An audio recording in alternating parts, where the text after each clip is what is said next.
And joining me in studio now is an old friend of the show, Mr. Sterling Scott. He is the CEO of GrowLife Incorporated. PHOT is the stock symbol. It's been too long, Sterling, since we've last seen you. It has. Very nice to be back with you, Don. Well, great to have you here. For members of our audience who are seeing you for the first time, tell us again what the company does. GrowLife is a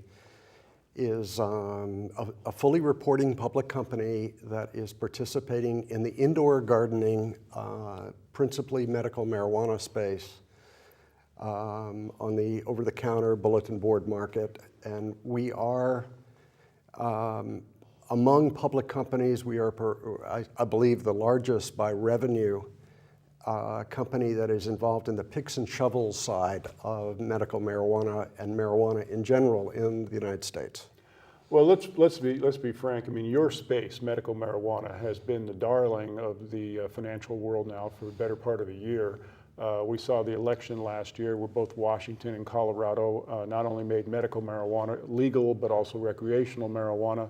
That started the ball rolling, so to speak, for companies like yours. But then we've seen financial magazines like Fortune magazine putting marijuana on the front cover, which, you know, that was unheard of 4 or 5 years ago. So your space has really turned into something altogether different and legitimate, I guess is the word I want to use. Well, it has. It's gone through, in the time that I've known you, our space, our industry, in fact, our company, the industry has come out of shadows, and it's, you know, we've within the last couple of weeks, we've experienced a number of events that are in the nature of cataclysmic, positive catalysts in the industry, and hopefully we have enough time to talk about a couple of them. On the media side, we had Sanjay Gupta, the very well-respected medical journalist. Dr. Gupta, you know, did on CNN in prime time what amounted to a substantial confessional. Correct. And the nature of that confessional was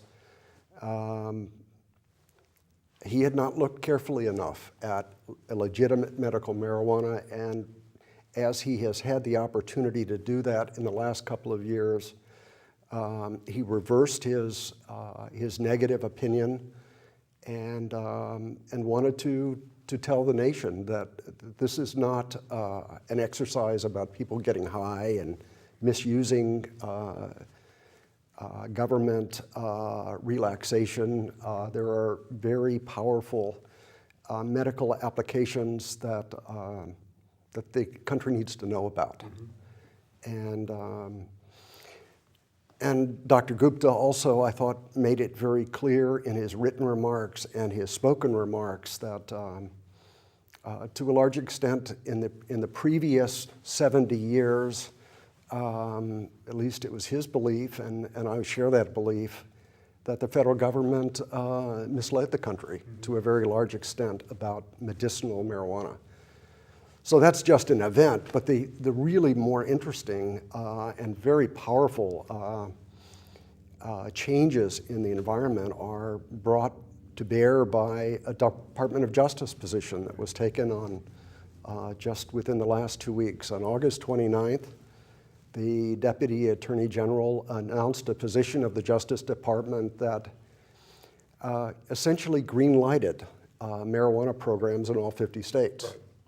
And that's quite a radical position for a company like ours that is engaged principally in providing both manufacturing and then reselling you know, thousands of different products to this particular industry.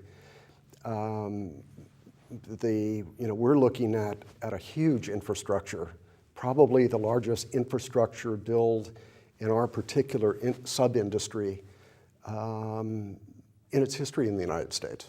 Well, you're absolutely right, and we're seeing this kind of sweep the country. I mean, more and more states are becoming, I'll coin the phrase, green states as we go along. Not only we talk about Washington and Colorado, but other states all across the country, up and down the eastern seaboard, are doing the same thing. I mean, it really won't be too long, especially in the wake of the Justice Department's decision, that we're going to see the majority of the states fall that way. That seems to be very likely.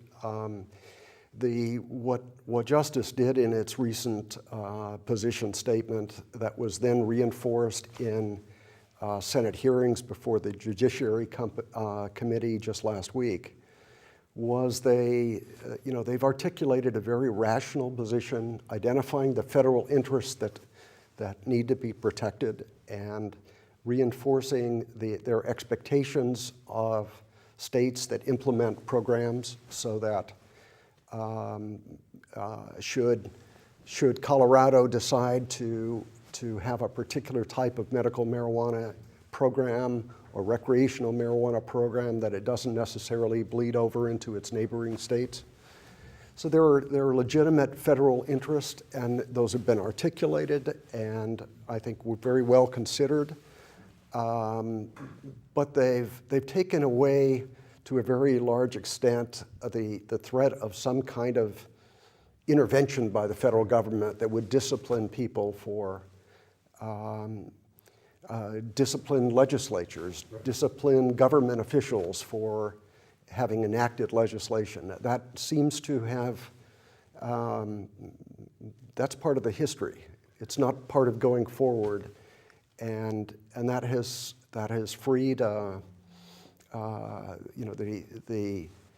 very responsible industry to actually go forward in an orderly way. Well, you're right. And of course, the bean counters are watching too, because the federal government spends about $20 million trying to make marijuana illegal, and they realize they can make $80 million taxing it. We're just about out of time, but what's going on next with the company? What can we expect? Well, we've announced within the last month a very substantial expansion of our retail store footprint. We're growing our online presence through a number of stores. Our largest online store has just reported its record sales dates in the last couple of weeks. It's given us it's like an accelerant to our business, because we're infrastructure people. We provide all the picks and shovels. Once again, the company is GrowLife Incorporated. The symbol is PHOT.